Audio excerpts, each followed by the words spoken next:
Olá, bom dia, 10 horas 1 minuto, horário de Brasília.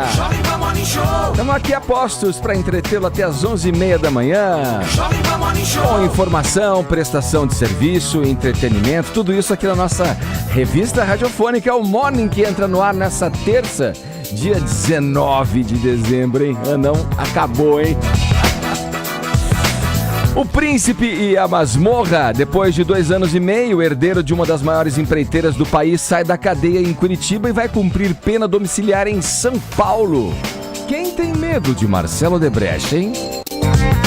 Polêmica em Ré maior. No dia em que Anitta lança clipe marcado por erotização, Lulu Santos diz que MPB regrediu para a fase anal. Tamanha a profusão de bundas. Na crista da onda, havaiano John Florence aproveita o tropeço de Gabriel Medina e conquista o bicampeonato mundial de surf. Esses são alguns destaques do Morning que abre portas dessa terça, como eu disse. Bom dia, senhorita Paulinha. Bom dia, Edgar. Tudo bem? Tudo ótimo com você. Ótimo. O que é esse tom aí? Deixa eu decifrar. Tô misteriosa. Hoje você não tá esfuziante, não tá taciturna, não tá trevosa. Tô misteriosa, na verdade, porque hoje eu quero chamar a atenção de algumas pessoas, famosas inclusive, que já tiveram experiências. Experiências com OVNIs. OVNI? Você vai falar de OVNI? Né? A gente tem quem, por exemplo, que já viu um OVNI? Fábio Júnior. Ele é uma das pessoas que pode interagir hoje com a gente no Twitter. Jorge Versilo. Né? Já viu? É um cara que acredita nisso, já viu e sabe contar muitas histórias, né? Sabe quem viu também OVNI? Quem? Certamente Major Tom. Major também. Tom já viu o OVNI. Pois é. Não viu, Tonholi? He's a junkie. He's a junkie. E você sabe que isso aí a gente tá zoando, mas os Estados Unidos já gastaram uma graninha aí com essas, enfim, pesquisas a respeito de OVNIs, né? De 2007 a 2012, querido, 22 milhões de dólares. Você acha que é brincadeira? É uma grana, hein? Você percebe que eles podem estar entre nós? Passando agora? Cruzando o céu desse Brasil? E eu sei que os nossos internautas têm imagens. Eu sei que eles já viram OVNIs. E eu sei que hoje essa tag vai para os assuntos mais comentados do planeta. Edgar, pelo menos nessa galáxia. Hashtag eu vi um OVNI. Manda o seu testemunho, manda o seu vídeo caseiro, a sua foto desse objeto voador não identificado. Eu acredito neles. Sabe quem vai participar dessa tua enquete? A Renata Lopretti. Ela mostrou ontem no programa dela no Jornal da Globo um OVNI dos pilotos americanos. Incrível. Eu tô esperando essa participação. Tô achando que você viu essa reportagem. Eu vou pôr @ de todas as pessoas. E vou chamar o ET Bilu também pra engatar aqui na tag. Porque o Fábio Júnior teve uma experiência com OVNIs. Ele fala que Alguém teve? aqui já teve uma experiência com OVNIs? Vamos lá. Eu só acredito naquilo que eu posso encostar com as minhas próprias mãos, por isso pra mim a Gisele Bündchen não existe. Ninguém mais? Eu nunca fui abduzida, gostaria, tô aqui disponível a qualquer momento, enfim. Eu também mas torço eu pra nunca esse vi. dia. Ninguém teve uma experiência? Você teve, Fala Edgar? sério, eu tive. Ué, já relatei isso. Mas relembre, por favor, vai rapidamente. Eu tava na praia só, né? Porque você tá sempre só. Não tem testemunha essas histórias, Não né? tem ninguém junto, né? Pra te beliscar ali e tal. Nada excepcional, mas vi luzes que eu não identifiquei como um avião, como um helicóptero. Era de noite, dificilmente helicópteros, né, voam de noite, principalmente numa área de serra, de praia, de mar, enfim. Mas eu vi lá luzes circulantes, sabe, mudando de cores, eu vi. Aí isso foi baixando, pairando no ar, baixando e baixou ao longe no horizonte. Você sabe que em Araçatuba, quase que a divisa de São Paulo com o interior com o estado de Mato Grosso do Sul, tem umas pipas eletrônicas que o pessoal faz, assim, sério mesmo. Pipa eletrônica. É uma moda lá, e ela fica girando com luz e tal. Então pode ser que você estivesse vendo uma pipa de Araçatuba. Nossa. Era falta de informação, não era um OVNI. Na praia. Bom, hashtag eu vi um OVNI, por favor, imagens aqui no Twitter. Imagens, é isso aí. Eu tenho certeza que vai ser um sucesso, Paulinha. E seguindo aqui, olha, pelo nosso WhatsApp, você tá muito psicodélica na tua história, eu vou voltar à terra agora, porque o nosso WhatsApp está aí à sua disposição, querido. querido ouvinte, para você mandar mensagens em áudio ou em vídeo. 11 931 7009. Hoje 7009. Hoje a minha pergunta ao ouvinte é a seguinte: universidades públicas devem continuar gratuitas ou devem cobrar mensalidade? Tô perguntando porque acaba de sair do forno uma pesquisa do Datafolha mostrando que 57% dos paulistas acham que Unicamp, Unesp e a USP devem continuar de graça, ou seja, sem cobrar a mensalidade. Professor Cláudio Rúlio, e aí, o que você acha a respeito? Olha, eu vou ser curto, mas minha experiência com a USP é grande. Eu me graduei lá em jornalismo, fiz mestrado, doutorado, pós-doutorado, livre docência, sou professor. E minha opinião é uma só, Edgar Piccoli.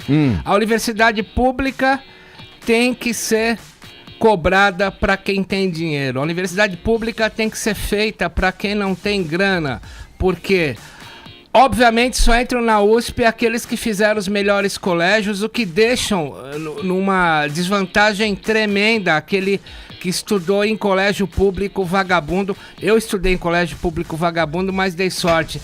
A questão é a seguinte: eu acho que tem que cobrar de quem tem dinheiro, porque a USP custa por ano quase 4,6 bilhões com B de bola. Tem que dar ensino gratuito para quem não tem e não teve condições de estudar em bons colégios. Essa reflexão é uma reflexão recorrente, né? Acaba virando um paradoxo, né? Uma universidade pública recebendo, né, em sua grande maioria, alunos, digamos, privilegiados, né? Que tiveram oportunidade. Filhinho de papai. O Banco Mundial recomendou isso recentemente, né? Não tem 20 dias, fez essa recomendação pro Brasil, entre tantas outras, né? Olha aí, dê a sua opinião, queremos ouvi-lo. 11 931 17009 é o nosso WhatsApp, em mensagens de áudio ou em vídeo, lembrando aí. No mais, para ver o nosso Morning Show, vai lá no nosso aplicativo. Temos aplicativo, pode baixar, né, para iOS, para Android, você vê tudo que acontece nesse estúdio multicolorido. Também tem a opção do nosso portal, jovempanfm.com.br. Tem o nosso canal no YouTube, youtube.com/morningshowjp, além das mídias sociais, nosso Instagram, nosso perfil no Facebook, que tem conteúdo extra por lá.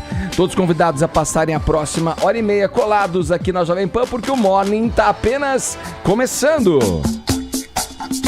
Olha, não foi dessa vez, hein? Estamos tristes. O brasileiro Gabriel Medina deixou escapar o título mundial de surf, que foi conquistado pelo havaiano John Florence. Eliminado, o surfista de São Sebastião recebeu o apoio do seu amigo, do seu parça, Neymar. Certo, Custódio? Bom dia. Bom dia, Edgar. É isso aí, você falou bem. O Medina é um dos parças do Neymar e ontem ele estava concorrendo ainda ele poderia ganhar o bicampeonato mundial de surf, né? Ele estava ali na segunda colocação, o havaiano John Florence era o primeiro e ele estava surfando em casa, né? E os dois aí são surfistas talentosíssimos da nova geração, tanto é que o John, que foi campeão, nem o Slater conseguiu isso, na idade que ele tem, ser bicampeão mundial, tão jovem, né? Sim. E o Medina precisava chegar em primeiro e o John Florence não podia passar da terceira colocação. Se isso acontecesse, era uma das combinações que daria o título de campeão mundial ao Medina. Não ocorreu, o brasileiro foi eliminado pelo francês Jeremy Flores, logo nas baterias iniciais, e aí o título ficou de bandeja pro John Florence, que surfou muito bem. Sim. Ele ficou na segunda colocação, ele perdeu ali por alguns décimos e isso foi mais do que suficiente na somatória dos pontos para ele ficar com o título dessa temporada. E aí o Neymar estava acompanhando atentamente, né, pelas redes sociais, a transmissão do Campeonato Mundial de Surf, ela acontece no YouTube, no Facebook, YouTube, enfim. E a gente aqui também na redação estava acompanhando, torcendo pro Gabriel Medina, mas não foi dessa vez. E aí o Neymar escreveu uma mensagem de apoio, né? Escreveu no Instagram logo assim: olha, você é grande, irmão, só baixa a cabeça para orar. Tamo junto sempre, te amo, Gabriel Medina. Só que ele não foi o único a parabenizar o Medina pela brilhante temporada. É difícil você ficar na segunda colocação. Os melhores, a elite mundial do surf participa do torneio, né? O Thiaguinho, o cantor, também mandou uma mensagem pro Medina, disse que a temporada dele foi maravilhosa. E o Bruninho, levantador de vôlei, né, filho do Bernardinho, também disse que sente muito orgulho, que o Medina ainda vai dar muitas alegrias pro nosso povo. E já tá dando, né, gente? Segundo lugar é demais, cara, segundo lugar do mundo. É bom pra caramba, é que aqui no Brasil a gente só liga pro primeiro, né? Mas, pô, ficar entre os 3 melhores já é dificílimo, né? Feraça. Cara, segundo. Feraça. Você surfa, Edgar? Muito. Surfista esse A cara cara aqui. dele, Paulinha, você é demais, né? Por isso que eu te amo, Paulinha. Esse pessoal do Eu surf... tentei, mas eu não consegui, cara. Eu juro, é uma das minhas Não é frustrações. fácil. Eu fui assistir no Rio de Janeiro a etapa do Mundial. É muito legal a vibe, né, assim, ficou deles. vermelho. E ontem aconteceu algo meio que, se fosse no futebol, daria uma treta, sem dúvida daria uma treta, porque quando o surfista tem uma ordem, né, e o Medina tinha prioridade, e aí tava o Slater, ele ia pegar a última onda, se ele fizesse mais pontos que o Medina, ele não precisava de tanto, uma onda mais ou menos já tiraria o Medina antes de perder pro Jeremy Flores, e o Medina entrou na frente do Slater porque ele tinha prioridade da onda, eles quase bateram assim, aí a hora que eles saíram da água, falou, pô, vai dar briga, deu nada, o Slater cumprimentou, parabenizou o Medina, então assim, é muito legal essa questão, eles valorizam muito essa amizade, o segundo lugar, todo mundo parabenizou o Medina, e tenho certeza que ele ainda vai ganhar vários títulos aí, porque é um surfista com muito talento. É fera demais. Muito, muito talentoso. Enquanto isso, a gente vai ouvir no Rudo Gurus aí, já que você tá falando de surf, olha. Vamos seguir? Olha, quando a gente fala de beldades aqui no programa, de glamour, que música a gente toca? Essa daqui, ó. Eu tenho que abrir com essa música aqui, Paulinha, essa nota, porque é o seguinte... Vamos falar de coisas sérias, né? Graves, mas afinal de contas tratam-se de duas beldades. A representante do Iraque no Miss Universo vem recebendo ameaças de morte por causa de uma selfie.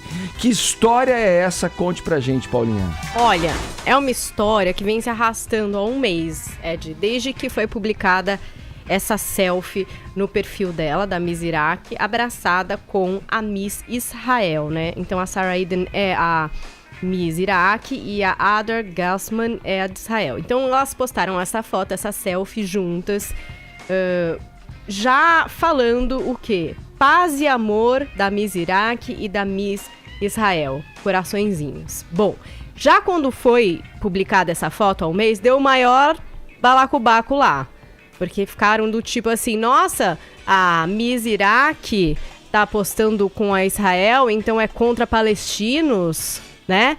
A Miss Iraque também já tava com probleminhas porque tinha postado foto de biquíni. E aí muita gente também já tava caindo, matando em cima dela. Não era o pessoal burkini? do Iraque achando um absurdo ela ter postado a foto de biquíni, nananana. Tem um detalhe, né, Ed? Essa menina, ela não é nem iraquiana, na verdade, né? Ela é americana, ela é americana. Mas ok, então já tava recebendo críticas e tal. Aí teve lá, ela nem qualificou, terminou o Miss Universo, tudo bem. E agora se recuperou um pouco dessa história porque ela resolveu falar do que aconteceu realmente depois da publicação dessa foto. Então tem uma história de que a organização do Miss Iraque teria entrado em contato com ela e dito que ela poderia perder o posto de Miss Iraque se não se retratasse a respeito dessa foto.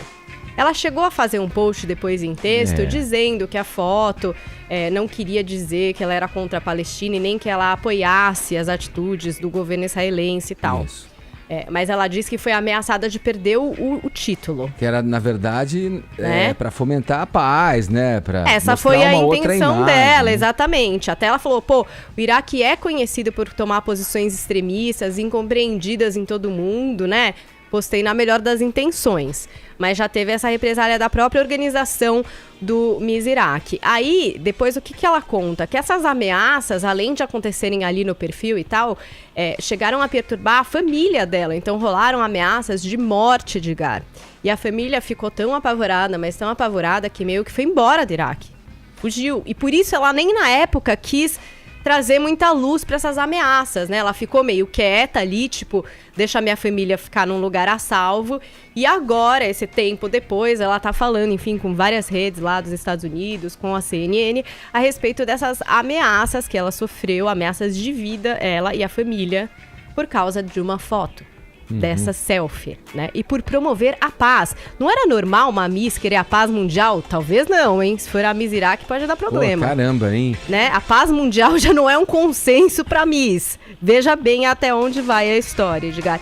E agora é isso, né? Ela pra se tornar iraquiana, teria até que renovar a documentação, né? Pra ir aqui até o Iraque e tal, já resolveu não fazer isso, por exemplo, né?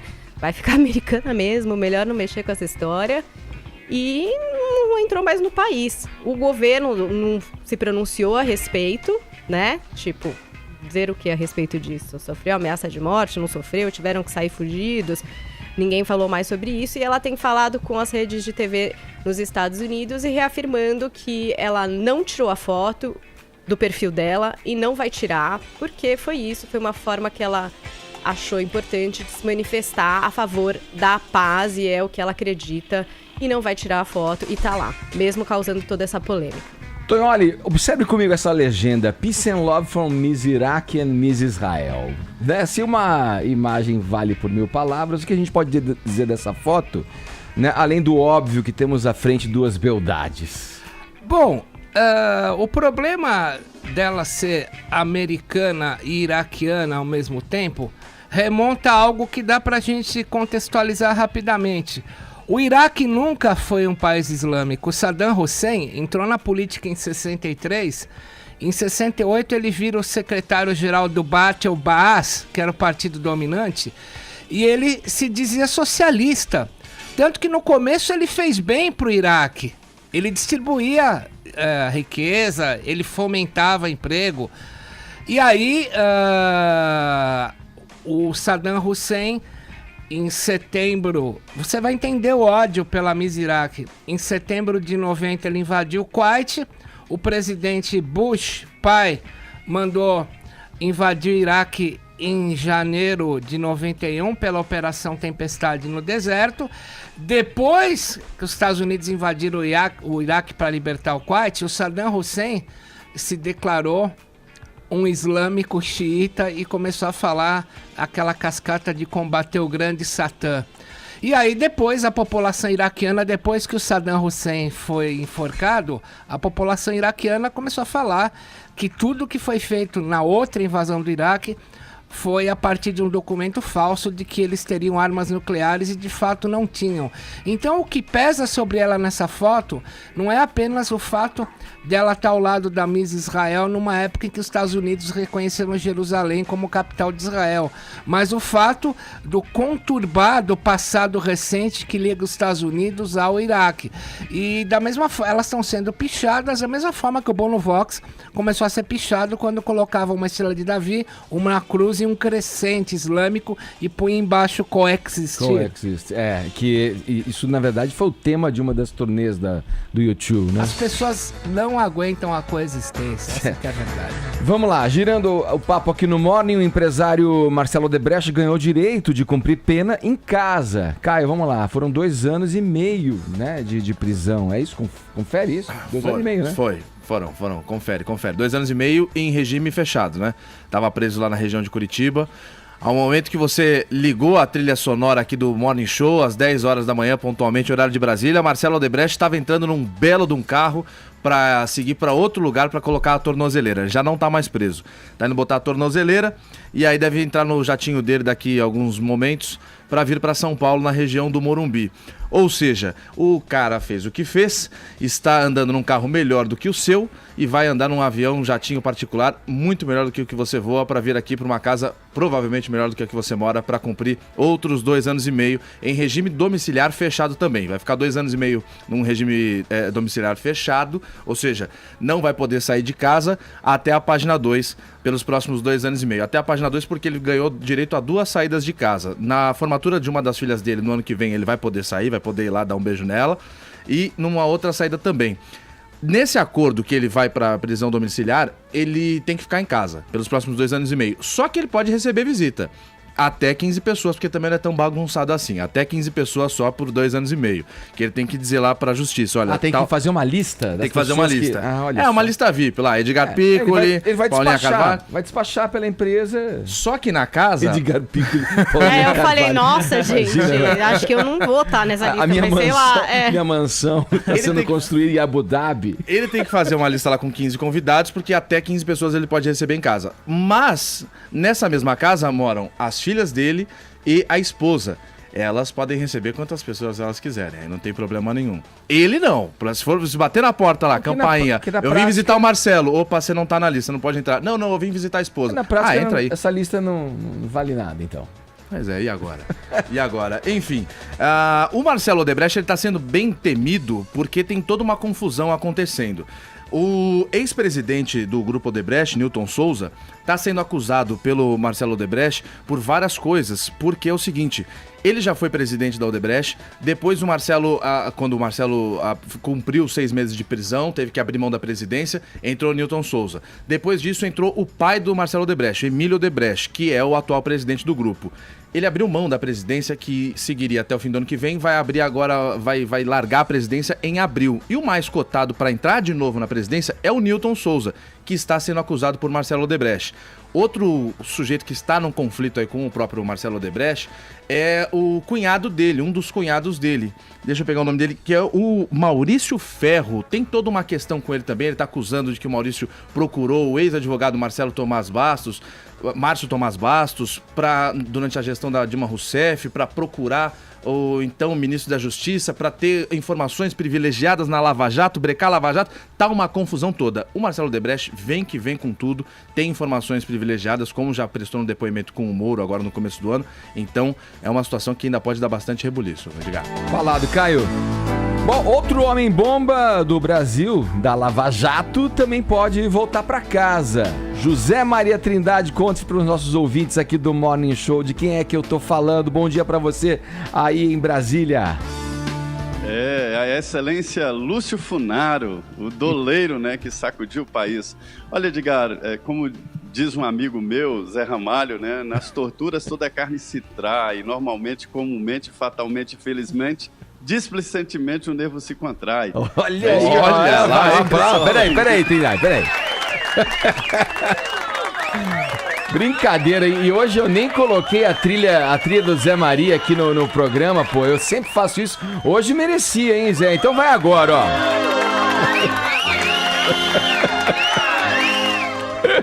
Vamos lá, Trindade, vamos adiante. Olha, esse chamado aí príncipe da corrupção, né, o que vai para casa hoje, o Marcelo chegou na justiça todo arrogante, dizendo que quando um filho dele o procurava para denunciar alguém, ele punia muito mais fortemente o denunciante do que o acusado de fazer alguma coisa. Ele disse que não tolerava dedo duro. Foi assim o primeiro depoimento dele. Depois ele viu que a coisa estava muito difícil. Integrante lá da Força Tarefa me disse que esse pessoal, inclusive o Marcelo, teve mais dificuldade em negociar o dinheiro devolvido do que exatamente os anos de cadeia. Mas olha, hoje o ministro, o juiz Valdisley Oliveira, nome meio complicado de falar, daqui da Justiça Federal de Brasília, deve assinar o acordo que já está fechado com o Lúcio Funaro. Foi um acordo difícil porque nesse grupo aí estavam outras autoridades e o Funaro é que apresentou dados mais concretos, contundentes, contra o presidente Michel Temer e contra o grupo. E aí sobraram, nesta tentativa de delação, o ex-presidente da Câmara, Eduardo Cunha, e o ex-ministro Gedel Vieira Lima. Os dois também queriam fazer a delação, mas o Ministério Público entendeu que o menos danoso para a opinião pública seria o doleiro Lúcio Funaro. Agressivo, dizem os delatores e os que conviveram com ele, de que ele chegava e falava duro com as pessoas, tipo assim...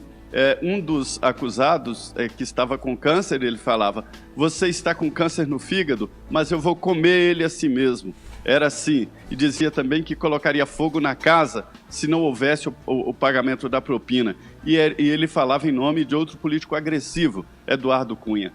É esse o perfil do Lúcio Funaro, que também deve voltar a partir de amanhã. A assinatura deve acontecer hoje para casa, depois desta delação premiada. Mas a delação é a parte positiva e que propiciou a Lava Jato, né? Ô Trindade, vamos falar de um outro assunto aqui no Morning Show. O governo Temer está enfileirando aí algumas derrotas quando o assunto é a reforma da Previdência, né? Quem desferiu o último golpe nesse sentido foi a Procuradora-Geral da República, Raquel Dodge. Pois é, olha, Edgar, essa reforma da Previdência, ela está, na verdade, escondendo uma grande negociação entre os partidos políticos e uma tentativa de formar uma maioria política no país. O presidente Michel Temer toma café da manhã, almoça e janta reforma da Previdência, mas hoje o PMDB faz uma convenção nacional e demonstra que se transformou num partido centralizador.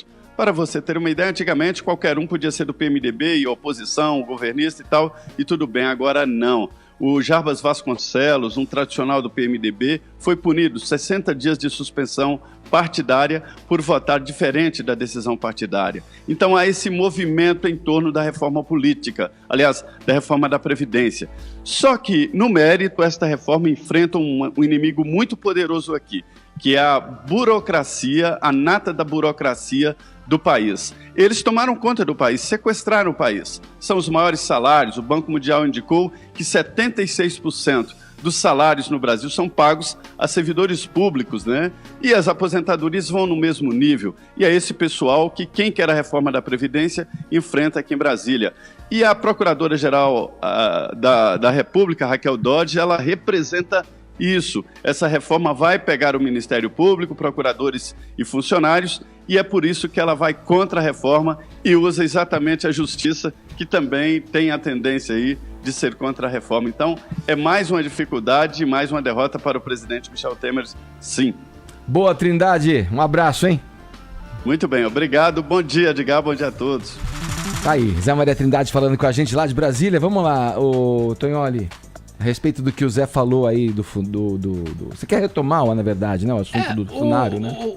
O que o brasileiro médio tem que ter consciência é que o maior homem-bomba da brasilidade é o Lúcio Bolonha Funaro.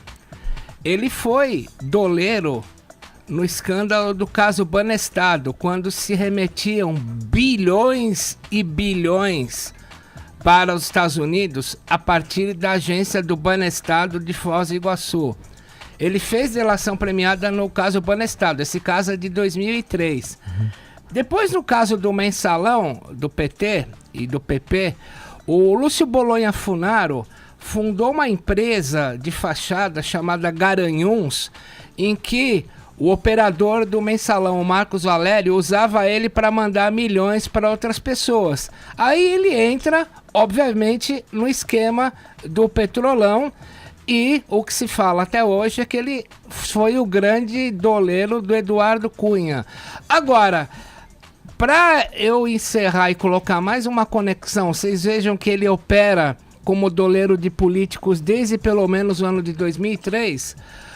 O Gedel Vieira Lima, antes da grana dos 50 e poucos milhões encontrados com ele, ele foi preso por obstrução de justiça porque os grampos pegaram ele ligando 29 vezes para quem?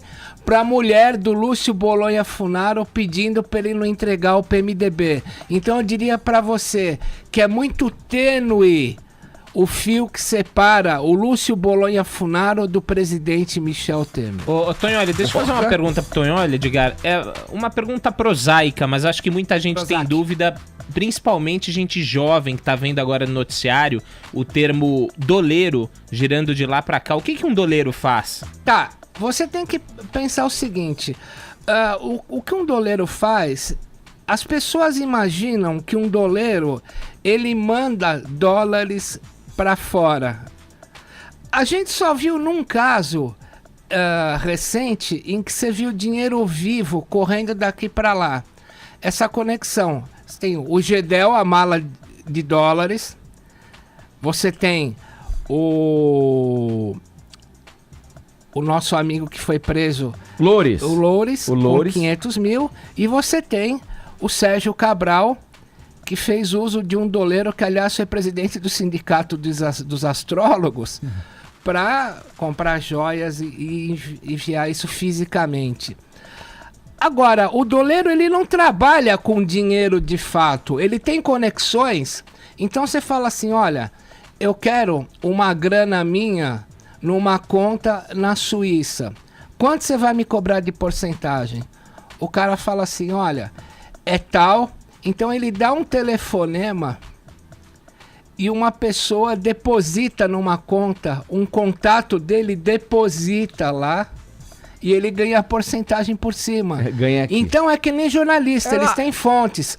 Você faz, digamos, $1 cabo. Eu falo, olha, meu colega, dá pra você depositar tanto? O cara fala, vou cobrar tanto. O doleiro fala, tá bom, porque eu vou cobrar. Você vai cobrar de mim, eu vou cobrar isso sobre o cara que tá querendo botar grana.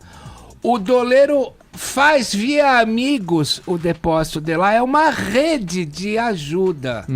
É uma família. É uma das formas de se lavar o dinheiro. Daí a gente volta no nome da operação que deflagrou tudo isso aí, que é a Operação Lava Jato, que é a casa de dólares do Youssef, no caso, ficava num posto de gasolina, naquelas lojas de conveniência ali, né? Ao lado de um lava-jato. Do doleiro Habib Shatter, que ia ser preso pela Central de Inteligência Americana no governo Dilma. Mas a Dilma não quis prender falando que não queria as patas do tio Sam por aqui. Ô Paulinha, sei que é a nossa rainha do mundo das séries. Há 2 explicações em séries que são muito boas pra explicar a lavagem de dinheiro. Em Ozark. Ozark é em bem Breaking Bad. explicadinho mesmo. É. E Breaking Bad, Ozark, aliás, é isso, né? É Total. um contador que vive lavando dinheiro pro tráfico. Aliás, do Paulinha, México. dá uma ligada lá, tá demorando já, meu. A segunda Liga pros temporada caras lá. é porque você maratonou, Edgar. Maratonei. Essa sensação vários maratonistas têm de que demora pra chegar a próxima temporada. Ô, Edgar, Fala. deixa eu fazer só uma pergunta. A gente tá falando nesse bloco aí de corrupção. O Lúcio Funaro tá preso na Papuda desde o ano passado. Junho do ano passado. Ou seja, quase 1 ano e meio.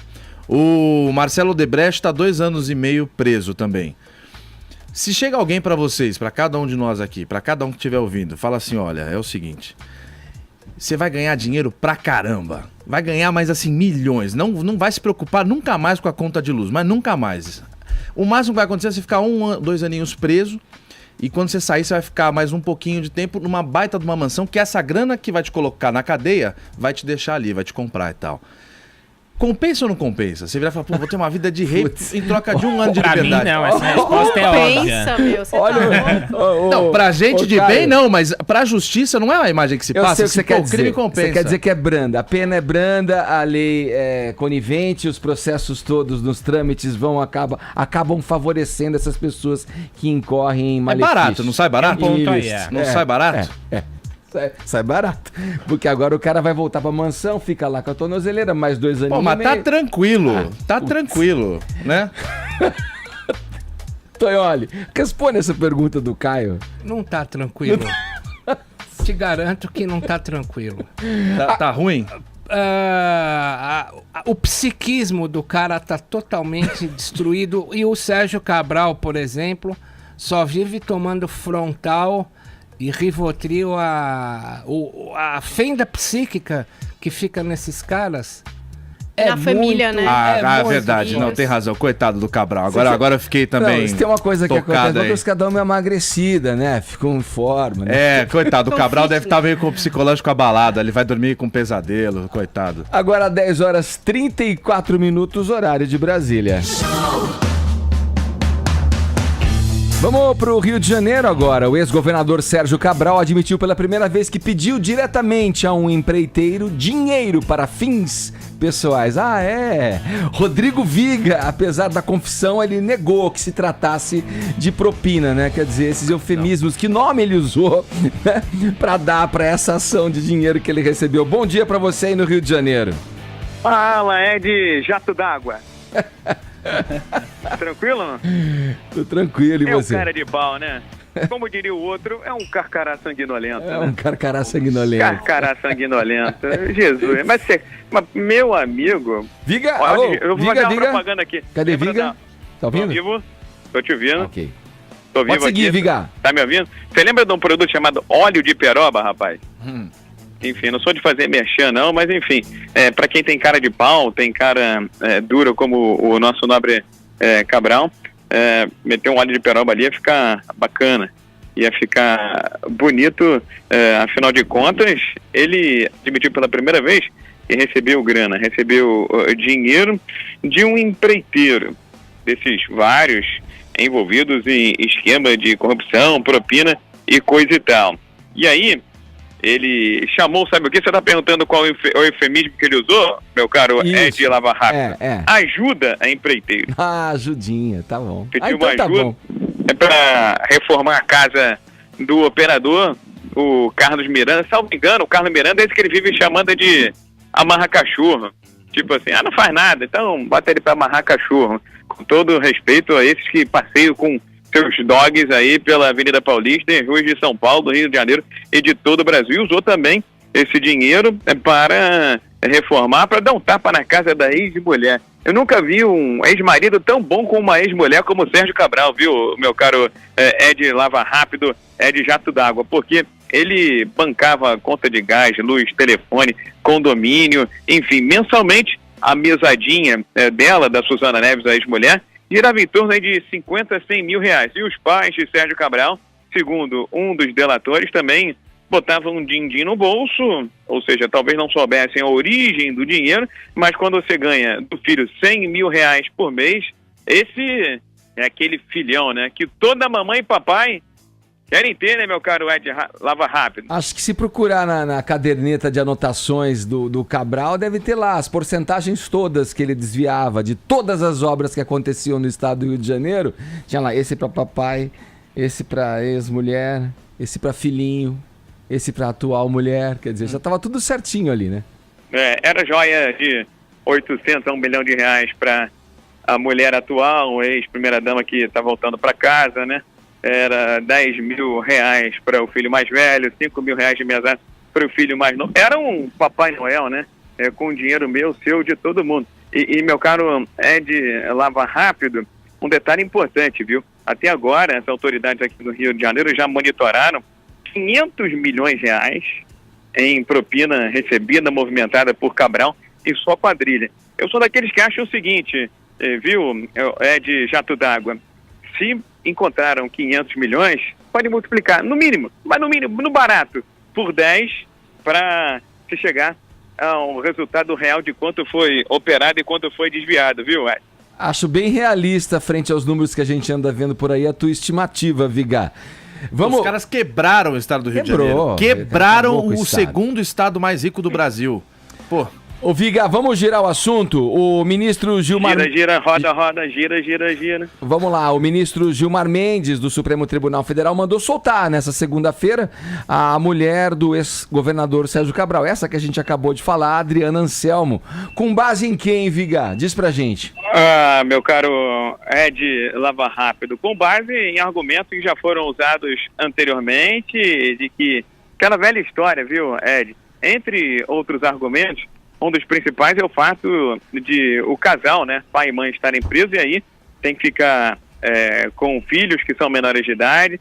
Aquele chororô, aquela churumbela já antiga, eu já conheci. Um detalhe importante, ele, viu, o ministro Gilmar Mendes, que já mandou soltar em 3 oportunidades o Jacob Barata Filho, que era um dos financiadores desse esquema de propina e corrupção. Agora ele determina a soltura e a libertação, volta para casa. Eu tô voltando pra... Ela deve estar cantando isso, né, meu caro Ed? Eu tô voltando para casa para viver. Muito obrigado, Gilmar. A plenos pulmões, exatamente. A plenos pulmões. E ela já foi condenada a 16 anos por lavagem de dinheiro. E mesmo assim, goza, desfruta. Eu não sei se eu estou enganado, não, Ed Lava Rápido, mas tá vendo aí uma debandada generalizada da cadeia, né, rapaz? Marcelo Odebrecht, pela turma da Odebrecht. Festas, as festas de fim de ano, né? Ainda tem o indulto agora de final de ano. Ainda tem o indulto. Ainda tem o indulto agora de final de ano. Enfim, aquela história que diziam, vai facilitar, vai liberar, vão tirar a tranca das grades, das cadeias, abrir a porteira. Tá um cheirinho esquisito no ar, hein, meu caro Ed? Valeu, Viga. Abraço pra você. Bom trabalho aí no Rio de Janeiro, hein? Fala, Caio. O Viga já desligou ou não? Viga? Viga tá na linha? Alô, Viga? Tô vivo. Viga, Tá ouvindo? O Brasil tem 37 mil mulheres presas. Isso quer dizer, ele podia usar o tempo que ele tá indo para fora do país para fazer uma tour pelos presídios brasileiros para ver quantas mulheres. Mas ele disse que ele conhece bastante o sistema penitenciário, que ele é um profundo conhecedor disso, e porque ele solta as pessoas, o argumento de Gilmar Mendes é porque é para esvaziar a população carcerária, que é um problema sério no Brasil, isso é. Mas o Brasil tem 37 mil mulheres presas. Não vão ser todas soltas, ou seja, grande parte da maioria esmagadora vai passar o Natal longe dos filhos. O casal aí, Adriano Anselmo e o Sérgio Casal Cabral. Me fugiu aqui. Torrou 6,5 milhões de reais em joia, ou seja, o que todo mundo passa a vida que não vai conseguir, mas passa a vida tentando para comprar uma casa, um carro, os caras torraram em pedrinha, que cabe num dedo, não cobre o dedo. 6,5 milhões. E a mulher agora tá trocando de Benfica para um baita de um apartamento no Leblon. Isso, que vale uma casa de 8 a 10 milhões de reais. Tá barato, hein, Viga? Enfim, é a justiça brasileira. Olha só, o tempo passa. Quando é que a gente foi descoberto mesmo? Foi em 1500, não foi, não? Foi. Então tá certo, já temos 517 anos de existência. Pois e a justiça continua sendo uma para pobre e outra para rico. Uma para autoridade e outra para não autoridade. Uma para negro, outra para branco. Uma para pardo e outra para branco. Enfim, temos que amadurecer muito em termos de sociedade ainda. Ô, Viga, só uma última pergunta, só para ficar no ar. Vai passar longe do filho, não pode, não sei o quê. E a mãe que tem que trabalhar o dia inteiro e o pai fugiu, sumiu, e aí essa criança fica como? Só pra ficar no ar aí, mas o filho deles não pode passar, coitado, tá sozinho. É uma vergonha, é uma barbaridade, e eu sei que tem gente que defende o ministro Gilmar Mendes. Enfim, eu não vou dizer que eu defendo ou que eu condeno, mas as decisões dele são polêmicas. Eu condeno. Elas são sempre polêmicas, porque sempre vão na direção contrária daquilo que é a expectativa da sociedade. Que só não estava no livro dele, que só ele entende, né? Pois é. Eu entendo, eu quero explicar. Eu vou passar a bola. Esperando o Tonholi falar. Aê, fica! Não, porque o Tonholi fez uma colocação da última vez que falamos do Gilmar Mendes aqui, que você foi favorável à decisão dele. Eu conheço o ministro Gilmar Mendes, posso dizer que é meu amigo, e eu conheço a cabeça dele. A última vez que eu entrevistei o Gilmar Mendes aqui no Pingos nos Is, ele me falou, eu perguntei qual um dos seus sonhos de consumo pro direito. Ele falou, tirar cada vez mais as pessoas da cadeia. Eu vou repetir uma coisa que eu tenho falado há muito tempo, que é o seguinte: a onda de corrupção, sobretudo a da Lava Jato, fez com que as pessoas tivessem uma vontade de sangue tamanha, e não há chavão maior hoje do que criticar o ministro Gilmar Mendes. Qualquer motorista de táxi faz isso. A cabeça do Gilmar Mendes é a seguinte: a teoria do punitivismo, vou dizer de novo, 1963, né? O senhor Ferragioli, na Itália, inventou a teoria de que o Estado pune demais e que você precisa de contrapesos. O ministro Gilmar Mendes está numa cruzada. Segundo a cabeça dele, eu tô falando da cabeça dele, não tô explicando a minha, tô explicando a dele. O Estado pune demais e você precisa preservar os direitos do cidadão. É óbvio. Quem tem o direito preservado é só quem tem grana para pagar bons advogados. Então. Mas infelizmente, o capitalismo é uma sociedade de contrapesos e diferenças. Mas a questão é a seguinte: e não é apenas o Gilmar, uma onda no Supremo de que o Estado pune demais e de que a Lava Jato avançou, apesar de todos os acertos, avançou algumas coisas que mexem nos direitos e prerrogativas dos advogados. Haja vista a entrevista que acabou de entrar no ar no site da revista Veja, com o advogado Antônio Cláudio Maris de Oliveira, advogado do Temer. Então a comunidade do direito está querendo colocar um contrapeso a isso e quer falar: habeas corpus. Você sabe que na história do habeas corpus, você pode entrar com habeas corpus num pedaço de papel escrito no joelho sem ser advogado e entregar na justiça, aceito por qualquer um. Já que a deusa da justiça Artemis, ela é cega, né, ela tem uma venda nos olhos, a gente tem que saber reconhecer também que o direito, os operadores do direito não são todos procuradores nem promotores. Eles têm a obrigação de defender a Constituição. É assim que pensa o Gilmar Mendes. Pronto. Bom, não, é uma colocação, Peraí. é uma colocação que você fez, né? Deixa eu só colocar um negócio aqui, Viga. Só o seguinte, eu acho que tem isso que você falou, tem a questão do punitivismo, que é um anseio frente às coisas que a população vê. Para quem rouba um pote de nuggets, as ilegalidades, tem um pouco dessa sensação de querer a justiça, do justiçamento, como se diz. Mas tem, por outro lado, também o anseio de uma nação inteira que sempre viu a justiça favorecer quem tem a grana, como você colocou. E a justiça não ser equalitária quando se trata de um mesmo assunto, muitas vezes o mesmo crime, e o que não tem recurso fica lá, apodrece, morre na cadeia. E os que têm recurso pegam suas tornozeleiras da Dolce Gabbana, vão dormir na sua cama, na sua com casa. sol brilhante e vão para as mansões. Isso é uma sensação que fica no povo. E a quem cabe? A justiça. Só que a justiça, ela é passível de interpretação. Aí a justiça muda, a lei muda. Aí um interpreta de um jeito dentro da lei, o outro interpreta de outro também dentro da lei. Aí fica difícil. Não, mas não, justamente... eu não consigo entender o seguinte, com todo respeito, eu não consigo entender o seguinte. A gente passou anos a fio nos últimos 2, 3 anos, dizendo que o Brasil foi roubado, que Rio de Janeiro foi assaltado, que se montou uma quadrilha no governo federal, que, enfim, era um monte de bandido gerindo e governando o Brasil. E agora, essa parte integrante de toda essa quadrilha está sendo solta. E a gente vai se defender atrás da letra fria da lei, ou vai defender a soltura dessas pessoas, ou seja, vão ser incoerentes com tudo aquilo que a gente falou ao longo dos últimos anos? Eu, sinceramente, não consigo entender. Muita gente fala o seguinte, tem que adotar um modelo alemão, condena-se o CPF, as pessoas, mas não as empresas. Portanto, o que temos agora? Agora nós temos a absolvição parcial dos CPFs e as empresas estão quebrando. Um modelo totalmente terra-Brasília. Eu vejo totalmente incoerente essas posições, essas colocações, mas respeito, afinal de contas, estamos numa democracia. Mas para quem defendeu dos últimos anos a moralidade, voltar a ser o Brasil de anos atrás, e que o Brasil teve entregue a um bando, a uma quadrilha, a assaltante, e agora se liberta parte desses assaltantes, enfim, para mim não tem muita lógica, viu, Edgar? Falado, Viga, obrigado pela tua colocação, obrigado pela tua participação aqui no Morning Show. Fazia tempo que não rolava uma quentinha assim, né? Um abraço. Aqui no Rio tá quente pra dedéu. Se quiser, vem pra cá que vai pegar uma quentona. Vai pegar um bafo na nuca. Matarico na orelha. Um abraço, Viga. Tá aí, Rodrigo Viga falando com a gente diretamente do Rio de Janeiro. Quentinha você vai ver agora, Edgar. Agora é que o negócio vai ferver. Quero falar com a trevosa dessa bancada aqui agora, ó. Olha lá, ó.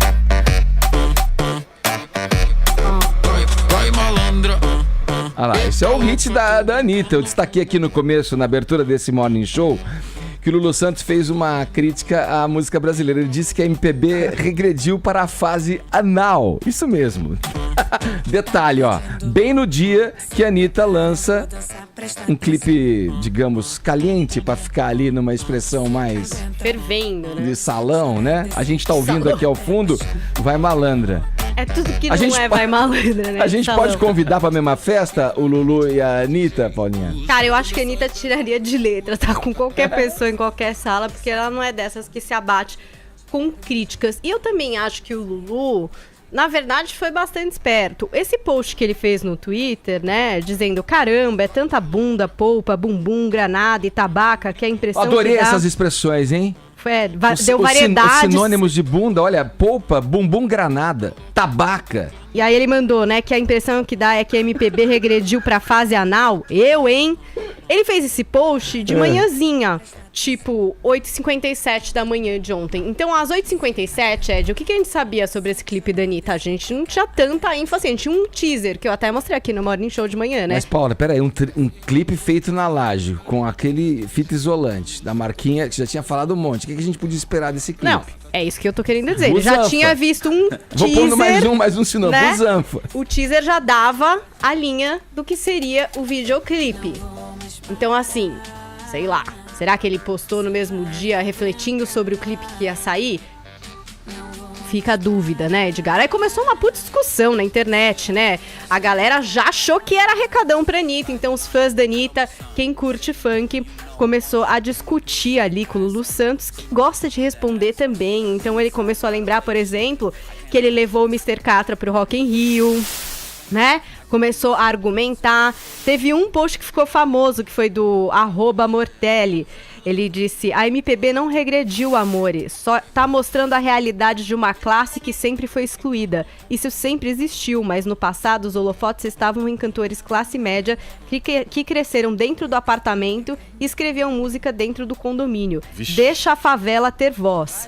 Aí foi lá, o Lulu respondeu, rolou um debatezinho entre eles ali na internet. O Lulu também chegou a postar uma coisa do tipo: adoro essas polêmicas, e ele gosta mesmo, né? E bunda diz muito, né? Sempre.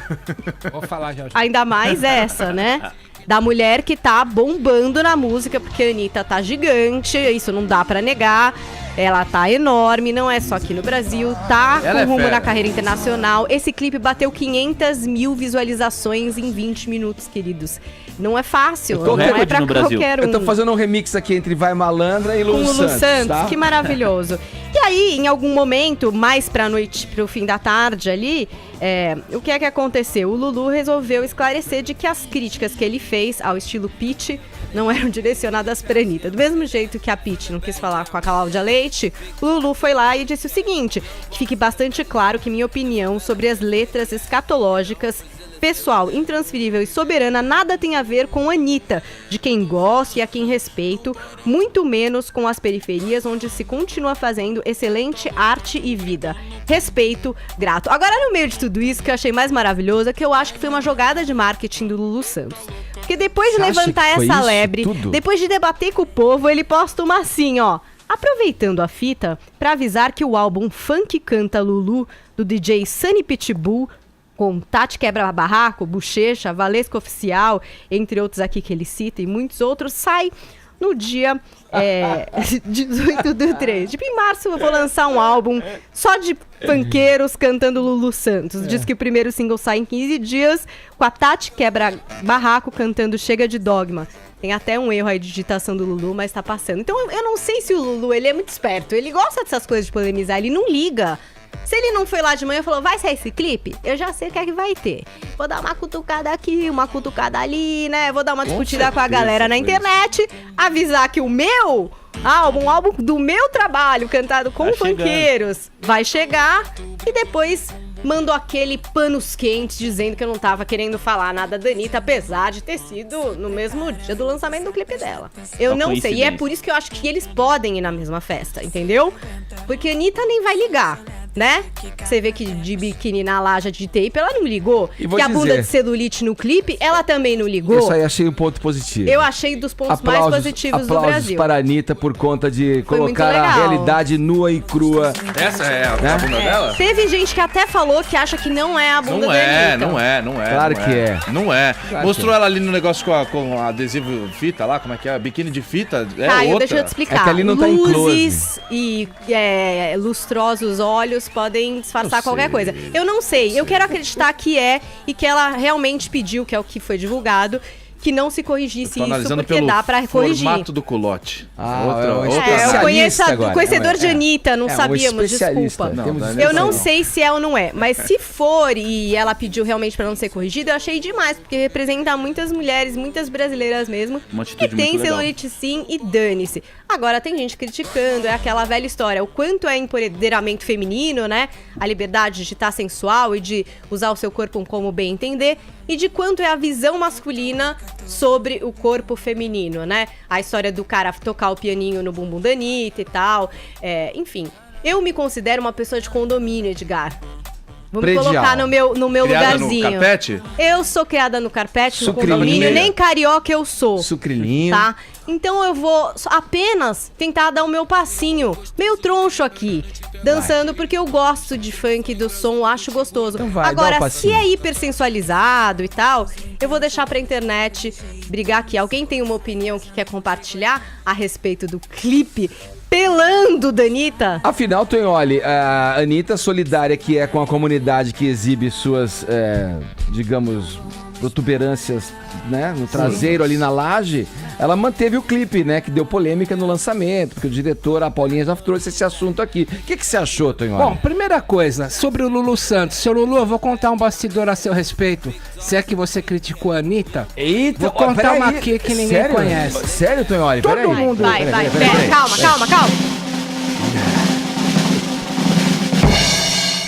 Agora. Todo mundo sabe que o Lulu Santos tinha com o Lobão e com o Rich uma banda chamada Vimana, de progressivo. E aí eles colocaram o tecladista da música da banda Yes, que é um suíço chamado Patrick Moraz, colocaram na banda. E aí o que aconteceu? O Patrick Moraz foi para os Estados Unidos e para Europa e veio com um monte de disco de punk, de new wave, polícia, etc. E falou: acabou, o progressivo acabou. Aí o Lulu Santos falou o seguinte: então estarei saindo da banda para fazer um cocôzinho cheiroso. Vai ser cheiroso, mesmo assim não vai deixar de ser cocôzinho.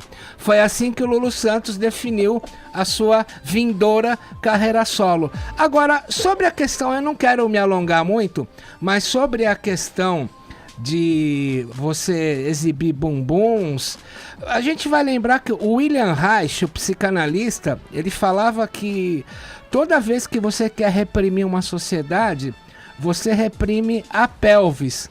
Você reprime justamente a parte da sexualidade. E que quando você tem um crescimento econômico vindouro, as pessoas libertam a pelvis.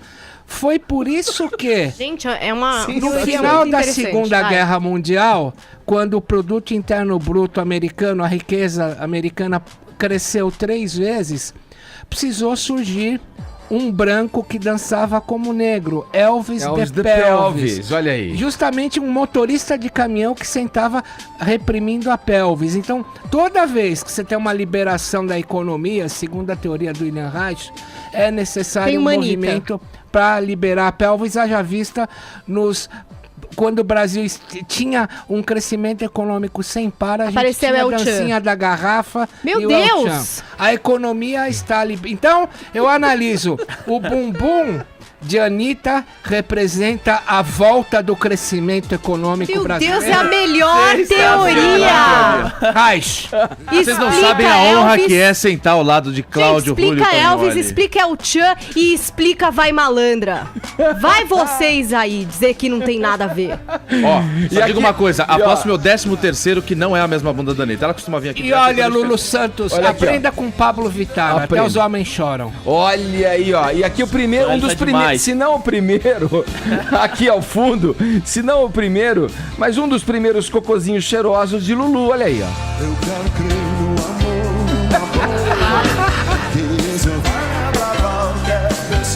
Vamos lá, vamos em frente. Agora 11 horas 2 minutos, horário de Brasília. Grande Jovem Pan Morning Show. Você vem sempre aqui? Eu sempre, Aceita querido. um drink? Por favor, Você prefere um Sex on the Beach, um Blood Mary ou um Dry Martini? Pode ser um Blood Mary. Obrigada, querido. Vamos à nossa hashtag, então. Vamos à nossa hashtag. Eu vi um OVNI, claro, que já emplacou. Quem viu o OVNI aqui? Eu perguntei, vou dar mais uma chance. Bom, foi só você. E Ninguém tava vai dar sozinho, um que foi suspeito, né? Não sei, mas ninguém pôde dar relatos. Mas aqui na internet Acho temos que vocês alguns. estão com vergonha. Tava em praia? Eu tava na praia. Na praia só tem olhos pra tabaco. Caraca. Mas era noturno, era noite. Agora, olha só, acho que vocês estão com medo da exposição. A gente não pode falar, tipo, a gente não quer estar no time da tiazinha, que foi uma pessoa que viu, filmou e até hoje reafirma que viu um OVNI. E Raul eu gostaria Seixas, de estar etc, nesse grupo. Viu? Célebre, mas eu não tô. A gente tá entre os assuntos mais falados do Brasil. Olha aí, os ETs estão ajudando então, olha aí. Sempre, né? ET Bilu na hashtag, mentira. A gente tem hashtag Eu Vi um OVNI. Fernanda Nascimento diz: os caras não seriam nem loucos de vir pra cá. Eles têm juízo. Quer dizer, os OVNIs não estão querendo aparecer.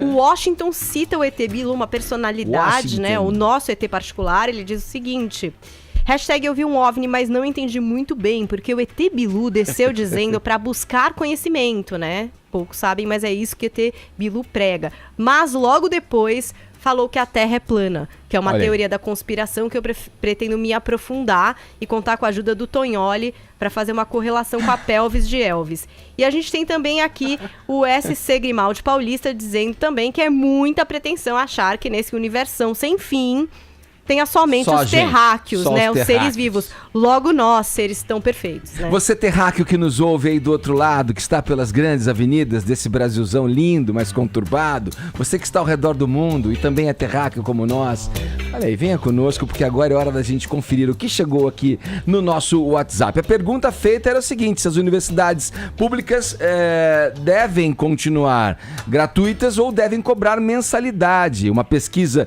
do Datafolha mostrou que 57% dos paulistas acham que Unicamp, Unesp e a USP devem continuar de graça, ou seja, sem cobrar a mensalidade. Vamos conferir o que os nossos ouvintes terráqueos estão dizendo.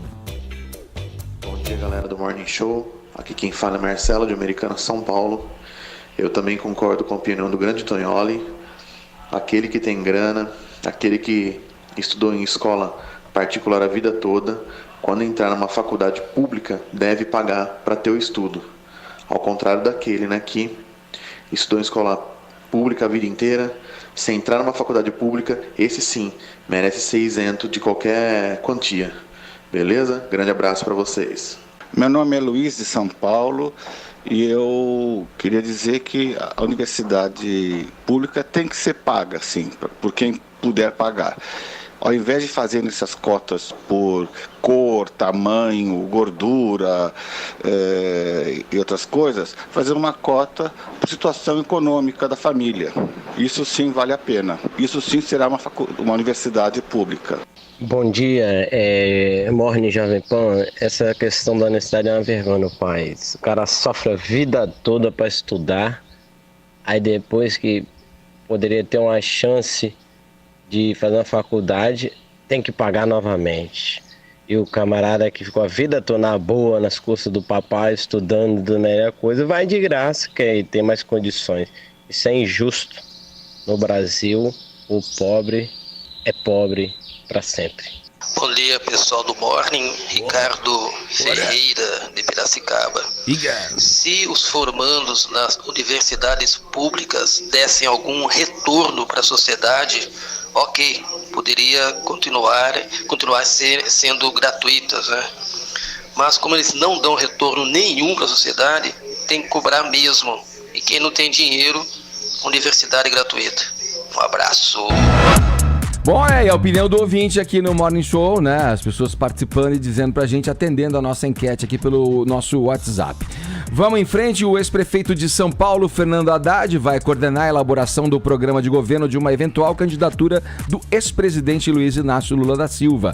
Caio, a informação é do próprio partido dos Trabalhadores, do PT, né? Já tá formalizado. O Haddad já vem trabalhando desde o comecinho do ano nessa posição, de coordenador do programa de governo. Vem acompanhando a caravana também, exatamente. Né? Ele já vai ali, mas estava meio que na surdina, marginalizado e tal. Agora, sábado, teve a oficialização, a formalização aí do Haddad como coordenador de programa de governo por conta do Diretório Nacional do Lula. Então agora é oficial. Ele inclusive se reuniu ontem, o Haddad, o Lula e a presidente nacional do PT, a Gleisi Hoffmann, para já traçar os próximos passos para uma provável campanha de Lula. Essa decisão agora foi formalizada, foi tomada ainda naquela ressaca da decisão do dia de 24 de janeiro para o julgamento do recurso apresentado pelo Lula da condenação do Sérgio Moro, né? 24 de janeiro o Lula vai ser julgado, vai passar por um julgamento pela quarta turma do Tribunal Regional Federal lá de Curitiba, que é a segunda instância, já que o Moro condenou o Lula. Então o PT ainda está nessa ressaca, ainda não se sabe bem se vai ter campanha, se não vai. O Lula disse que independente de qualquer resultado vai sim querer concorrer, porque por mais que agora a segunda turma corrobore com a decisão do Moro, fale, não, você realmente está culpado, você não pode concorrer às eleições, ele vai entrar com recurso. O Lula dá uma cartada dessa agora nomeando o Haddad para mostrar que a campanha dele está aí. Ele está à margem de tudo que está acontecendo e ele está com sede ao pote concorrendo aí ao Executivo Nacional no ano que vem. Vamos lá, ô Tonholi, essa decisão pela coordenação da campanha feita pelo Haddad aí, você acha que aproxima ou afasta essa possibilidade dele ser o plano B, né? Caso o Lula tenha a candidatura impugnada? Foi no governo dele em São Paulo que eu comecei a tomar muita multa, então eu chamo ele de Fernando Radares.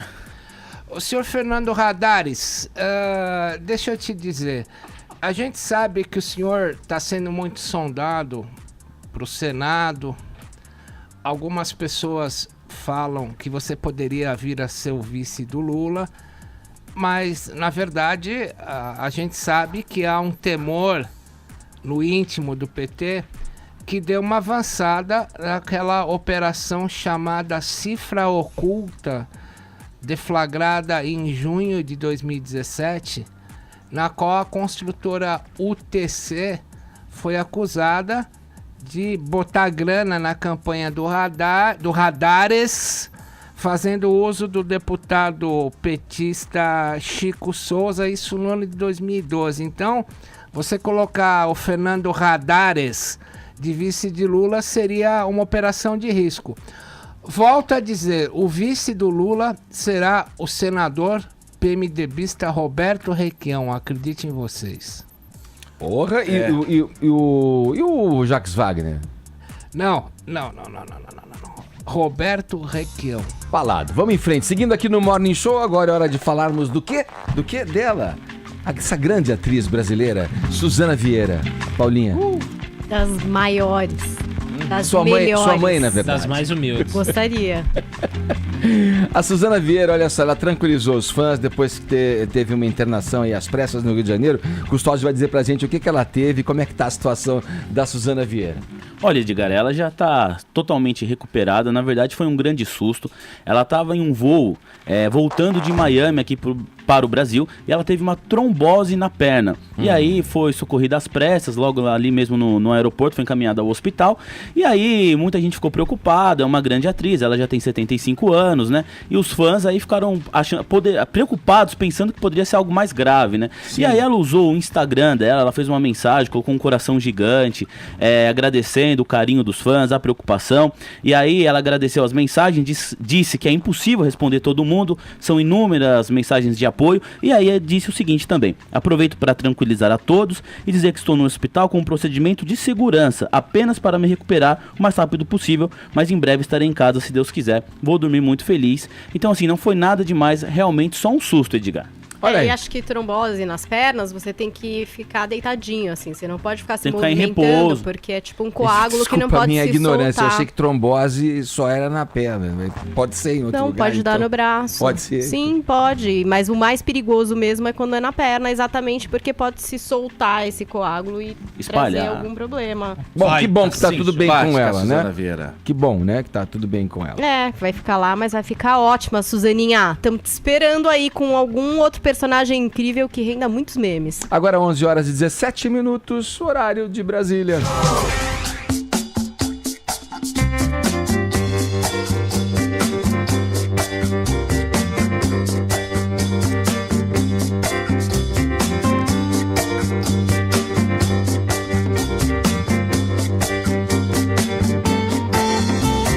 A mãe e a irmã do ator Hugo Gross vão ter que pagar uma indenização a ele por danos morais, que é isso, uma guerra familiar, um fogo amigo, uma briga na família, Custódio. É verdade, Edgar. E a manchete chama atenção, né? Quando eu li, filho processa a mãe e irmã ganha 50 mil reais. Nem ser alguém famoso. Exato, só isso já chama atenção. E é importante destacar que a gente tá falando do ator Hugo Gross. E não do blogueiro, né? Hugo Por Gross. Um instante eu achei que tava cometendo um ato falho. Não, ele é um ator... já participou de diversas novelas, né? Eu fui pesquisar um pouquinho do currículo dele, são mais de 25 trabalhos. Até destaquei alguns aqui, de Corpo e Alma, Indomada, Da Cor do Pecado, Malhação, enfim, várias novelas. E por que ele ganhou esse dinheirão da própria mãe e da irmã? Elas processaram ele e acusaram que ele vendia as coisas em casa para comprar drogas, de que ele batia nelas, e enfim, fizeram várias acusações.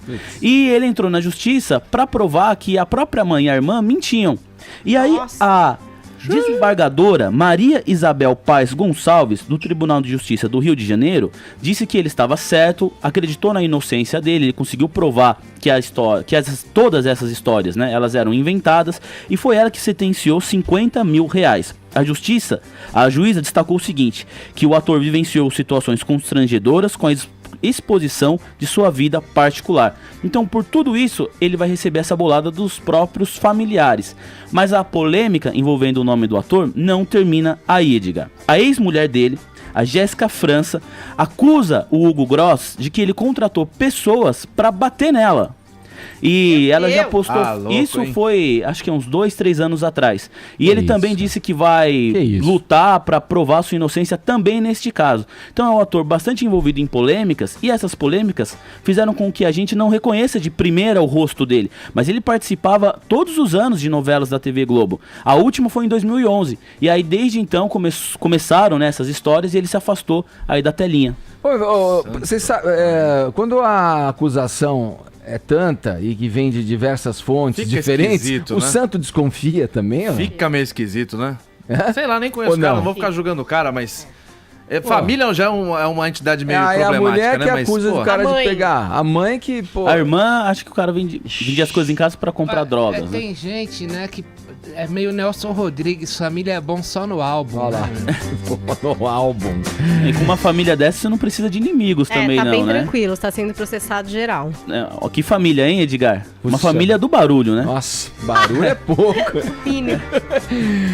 Até achei que hoje era quinta-feira. Não é quinta-feira. Em plena terça-feira vamos falar de cinema, mais especificamente do fato da mulherada tá arrebentando no cinema americano, hein, Paulinha? Então, me chama a atenção porque aquela apresentadora Oprah Winfrey, que é muito mais do que uma apresentadora, né? Ela é um império. A mulher tem revista, tem canal de televisão, ela tem de tudo. Ela publicou ontem, Edgar, a capa da revista Time, que fala um pouco sobre as projeções para 2018. E a capa da revista tem, além da Oprah, outras 3 mulheres bastante importantes aí na área do entretenimento e que mereceram destaque de capa dessa revista, que é uma das mais importantes dos Estados Unidos.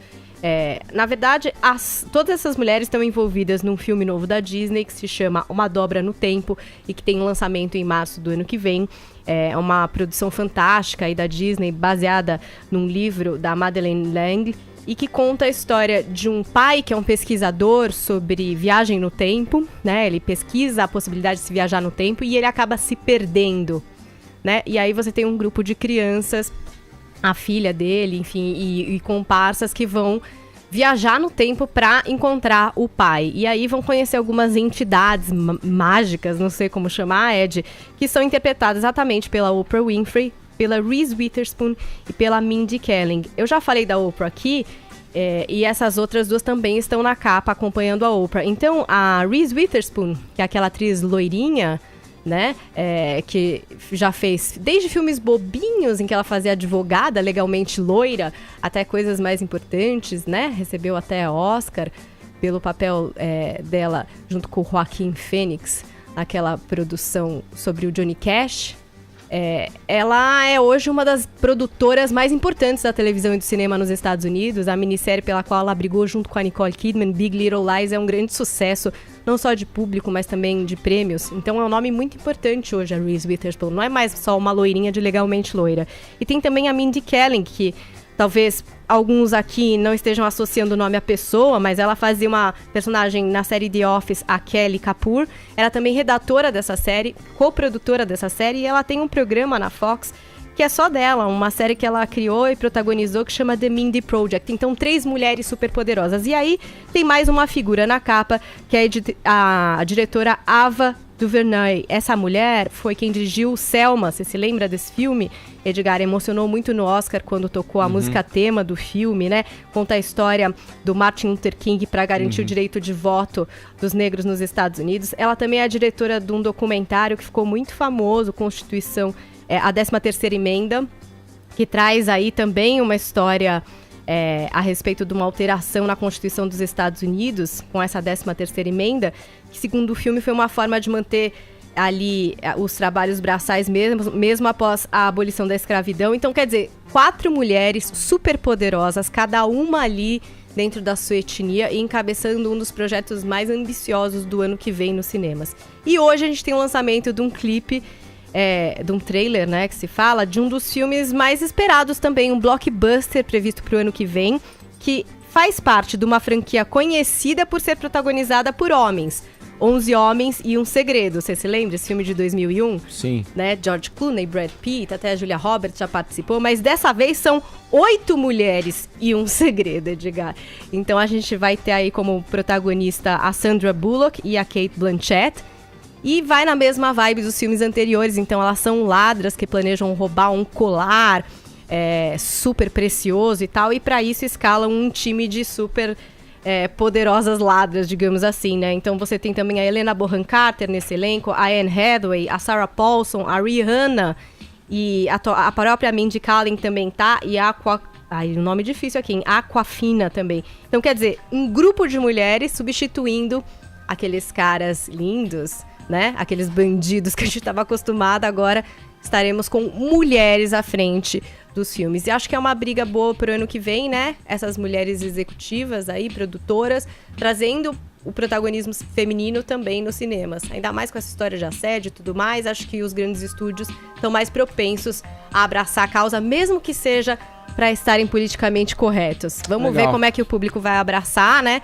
E a bilheteria desses filmes, que é o importante também, Edgar, né? Quando uma Mulher Maravilha vai lá e tem uma ótima bilheteria, uma diretora mulher consegue mais de 100 milhões de dólares para fazer um filme, aí a gente vai vendo mudanças reais na indústria. Vamos ver se se concretiza. Essa pluralidade vai se confirmando, né? Precisa de números também, tá? Não vamos ser aqui bobos, se não ganhar dinheiro, E também olha- essa onda vai passar. E hoje nem é quinta-feira, hein, meus terráqueos queridos ouvintes, hein? A Paulinha já discorrendo aqui sobre... Previsões para 2018. Nossa, Mãe hein? Paulinha Você é incrível mesmo. trazendo os O filmes Fábio pro ano Júnior que não vem. interagiu com a gente. Não mandou mensagem. Cara, não.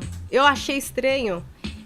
Eu tô Não, o programa esperando é muito ainda. cedo, Morning. Mas será que ele não tá tendo uma experiência agora? Pera, eu vou Pensei ligar pra nisso. ele aqui. Vai saber. Alô, Fábio?